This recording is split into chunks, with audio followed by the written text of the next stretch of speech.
Olá, amigos, sejam bem-vindos mais uma vez.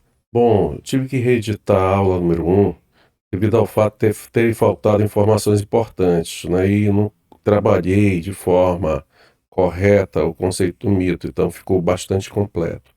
Então, resolvi fazer uma retomada do nosso ponto de partida. E, bom, indo direto ao assunto, nós começamos nossa aula anterior com Grécia Antiga. Grécia Antiga, junto com o Império Romano, ou com a civilização romana, vão fazer parte daquilo que a gente chama de História Antiga Clássica ou História Antiga Ocidental. Bom, isso ocorre por quê? Porque tanto a Grécia Antiga como a Roma Antiga deixaram um grande legado, né? E ao mesmo tempo, essas duas civilizações foram consideradas o berço da civilização ocidental. Entendido isso? E, claro, e depois, tanto a Roma Antiga como a Grécia Antiga foram enquadrados já no século XX por um historiador da Escola dos Anais chamado Braudel, como dentro do contexto já mais bem redimensionado do mundo mediterrâneo, que é um termo que a gente vai explorar já depois das próximas aulas. Bom, para falar de Grécia, a gente não inicia de fato do ponto de vista histórico, mas sim do aspecto mitológico, a partir do conceito de mito, correto? Por que isso ocorre? É, isso se dá devido ao fato que o grego antigo, né, assim como muitos outros povos, precisava explicar ao mundo que para eles era extremamente caótico. E para dar sentido ao mundo, eles precisavam da esfera do sagrado. Ou seja, então a gente não pode entender o mito como uma fantasia, tá certo? Por quê? Porque ele faz parte de um conjunto de crenças que eles vivenciavam. Perfeito? Então, além disso, temos que nos colocar no lugar dele, um pouco de alteridade, porque eles não tinham o conjunto de conhecimento que nós temos hoje, de logos, de ciência, correto? Para explicar todos os fenômenos da natureza. Então, esses fenômenos todos que ocorriam da natureza, do comportamento, das guerras, das ações humanas, eram explicados através de uma espécie de conhecimento que eu vou dizer aqui para vocês, religioso. Mas eu insisto na ideia de sagrado, porque o sagrado está muito acima da religião. Quem diz isso é esse filósofo aqui, chamado Mircea Eliade. Ele é um, ele é um romeno, mas que teve formação na Itália e como foi perseguido, né, e inclusive foi parar no campo de concentração, acabou se exilando nos Estados Unidos e lá ficou até o final da sua vida, morrendo em Chicago. Perfeito? Então tá. Dito isso, o que vai acontecer? O que vai acontecer é o seguinte: o mito ele vai ser muito descaracterizado e vai ser deturpado, principalmente a partir da Renascença, que vai considerar um mito um conhecimento extremamente primitivo, sem fundamento e que só serve para permear a ignorância entre os povos. Então, quer dizer, começo da Renascença e isso vai se agravar até o século XIX, tá certo? Por quê? Por causa da ideia de natureza que vai mudando.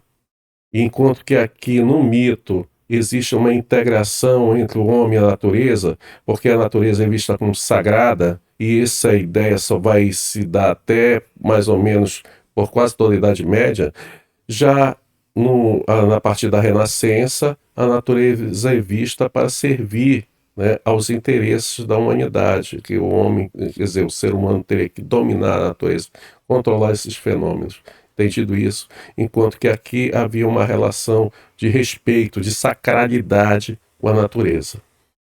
Correto?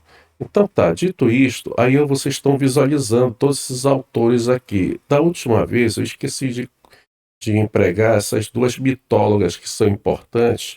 Por que eu não fiz isso antes? É porque eu não tive tempo de fazer uma leitura honesta das obras. Então, mas elas estão aqui, perfilando aqui no nosso slide, porque possa ser que algum de vocês se interesse e resolva fazer um levantamento das obras dela, que seria muito interessante para a gente discutir nas aulas presenciais, tá certo?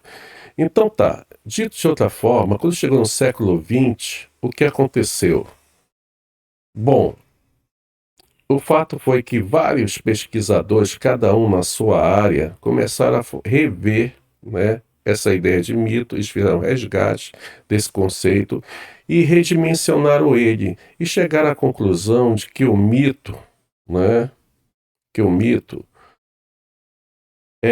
ainda faz parte da nossa cultura ocidental e está muito presente no nosso conjunto de crenças. E nessa repaginada que eles dão sobre o mito, a gente percebe que existe um mito de progresso, um mito de beleza, um mito de meritocracia. Quer dizer, o mito ainda faz parte, né, da nossa rotina de crenças, mas não pode não necessariamente crenças voltadas para o sagrado, como era no mundo antigo, mas sim crenças voltadas dentro do conjunto da modernidade e da dinâmica social que nós vivemos, correto? De revolução industrial e tudo mais. Bom, dito isto, o que é um mito? Um mito, então, é uma narração, aí a gente vê mitoidia, narração, que visa, né, sensibilizar as pessoas para explicar determinados fenômenos através da esfera do sagrado, tá? Através da esfera da crença. Entendido até aí? Não é fantasia, puramente dito, tá? A gente tem que contextualizar isso, tá? Então nós vamos ver que o mito vai ser revisado dentro do campo da filosofia, dentro do campo aqui do Levi-Strauss, da antropologia, dentro da esfera da psicanálise por Carl Jung, dentro da esfera da literatura, inclusive recomendo bastante esse livro como obra introdutória, e também dentro do campo da teologia e também do direito natural. Então, de qualquer maneira, você podem ver que todos esses pesquisadores, junto com essas duas mitólogas, vão reforçar, né, a ideia de que o mito continua frequentando nossos espaços, tá? E nossos espaços de ideias e de crenças. Entendido até aí? Beleza. Então tá. Para demonstrar isso, a gente vai avançar um pouco mais, né? E nós entramos no conceito de Joseph Campbell. Esse sujeito aqui, ele é famoso por quê? Porque uma parte, né, considerada do filme Star Wars vai ser inspirado nas ideias dele, correto? Aí por aí, e qual é a ideia principal dele? É a ideia de monomito, né? É um conceito empregado por ele para explicar a saga do herói. Por exemplo, nós estamos vendo aqui no Star Wars, no Matrix e no Senhor dos Anéis, três heróis diferentes, né? Eles vão cumprir praticamente a mesma saga, que é o quê? Eles saem da sua zona de conforto, correto? Obrigados por uma situação qualquer.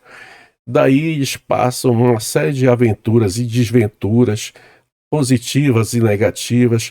Tem uma série de conjuntos de experiências e após ter superado todo esse processo, né, já no final, ele volta para a sua comunidade para ajudar essa comunidade com a sua experiência.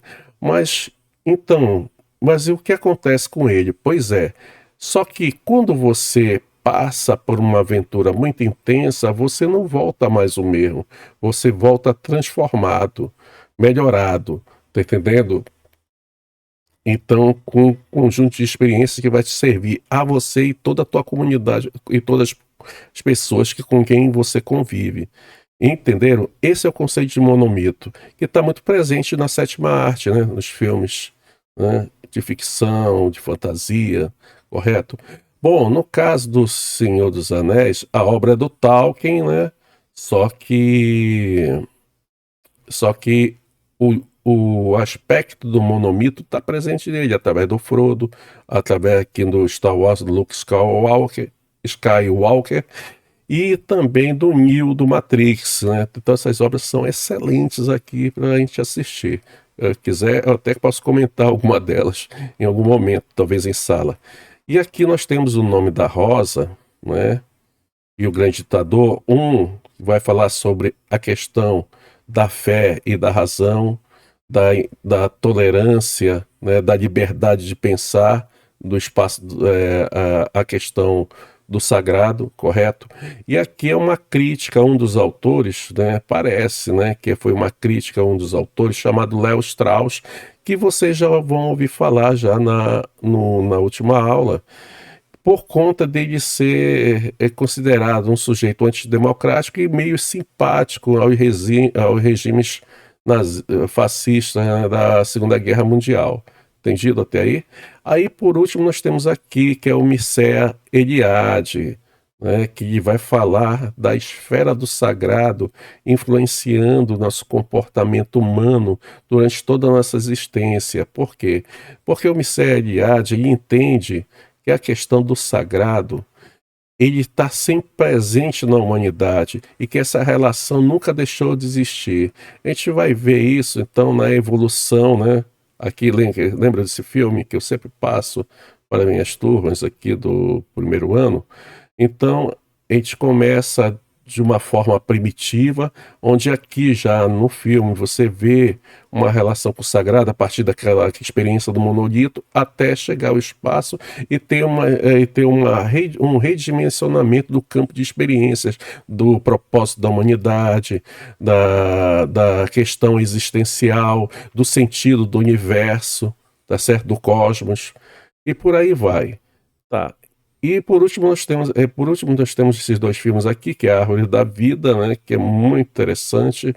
Eu não vou entrar em detalhes aqui por causa do tempo da aula. E também o Labirinto do Fauno. A personagem aqui é uma criança que ela embarca num mundo imaginário, mas que está repleto de seres mitológicos, né, fantásticos, que estão ligados também ao espectro do Mircea Eliade de Hierofania, né, de espaço do sagrado. Bom, então nós saímos aqui do conceito de monomito do Campbell e vamos para cá. Vocês estão visualizando, né, esse conjunto de templos e espaços abertos aí, tá certo? Esse está dentro do conceito de hierofania, do porquê o homem antigo, né, na verdade, a humanidade na antiguidade, ela, ela desde o início, desde a sua mais tenra infância, se voltava para o cosmos, no caso do grego, para entender aquilo com que ele se relacionava, para entender a sua existência no mundo. E essa existência do mundo é explicada através da ideia de sagrado. Tanto que você vai ver templos aqui com mais de 10, 11 mil anos, né, antes de Cristo, correto? Que já eram cultuados. Por quê? Você tem que entender que o sagrado está acima da religião. A religião ela organiza um conjunto de ritos e símbolos, enquanto que o sagrado é a tua relação com a natureza, com o cosmos, tá certo? Então você não precisa ter um templo para considerar que é espaço sagrado. Aí você vê aqui, só como vou citar um exemplo aqui. Só para continuar essa ideia. Você tem, por exemplo, você tem espaços sagrados que são de acesso público e tem espaços sagrados que são acesso privado. Por exemplo, o termo casa em si, se você for entender, minha casa é o espaço, o meu abrigo, né? Nosso abrigo, onde a gente vai, cozinha, onde vai, descansa, usufrui, né? E assiste TV e tudo mais, cuida do nosso entretenimento, da nossa sobrevivência. Tá? Então aí tem um aspecto extremamente pragmático, o termo casa. Já o termo lar já é diferente. A casa é diferente do lar.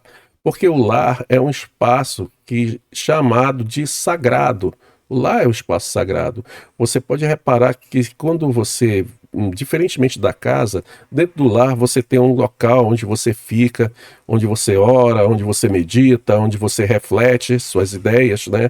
Aquele canto ali para você é um canto sagrado. Então essa ideia de espaço sagrado, ele existe na humanidade, né, desde os primórdios e até hoje ainda está presente, né?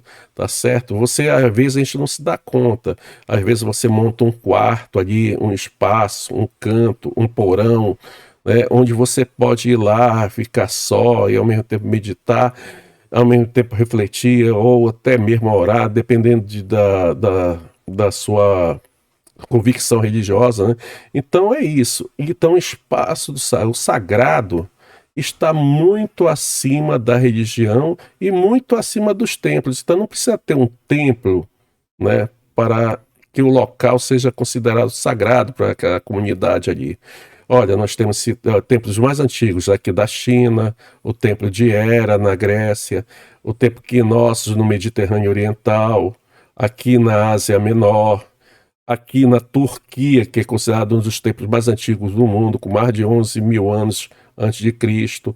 Nós temos esse templo aqui no Camboja, né? Nós temos aqui é fácil de identificar, que é no Egito, na África, aqui na Oceania, né? Esse a gente vai voltar daqui a pouco, e aqui principalmente coloquei esse no centro, por quê? Porque esse é a civilização mais antiga das Américas, né? Que é o Templo de Caral, correto? O templo é o Pirâmide de Caral, tá certo? Então a gente pode ver que todos esses espaços aqui, Stonehenge na Inglaterra, então todos esses espaços aqui são espaços voltados para o sagrado, que a gente chama de hierofania, certo? É a vivência com o sagrado, é o contato com o sagrado. Porque o homem, o homem, que eu digo, né, a humanidade, ela tem uma relação fora de si, né? Ela projeta fora de si. Assim como a tecnologia é uma extensão de você, o sagrado também o é, a partir do seu conjunto de crenças. Por exemplo, aqui, isso aqui se localiza na Austrália, né? Na Oceania, na Austrália. Então, os aborígenes cultuavam essa montanha vermelha aqui. E para eles é um espaço de sagrado. Então, não necessariamente você precisa ter um templo, né? Uma igreja ou algo para você cultuar a sua relação com o sagrado. Eu estou falando com Deus? Não exatamente, mas com o sagrado, da crença no sagrado. Entendido até aí? Beleza, né? Então tá. Então aqui a gente encerra a nossa aula número 1. Perfeito? Então tá. Obrigado, gente, pela companhia e até a próxima. Falou.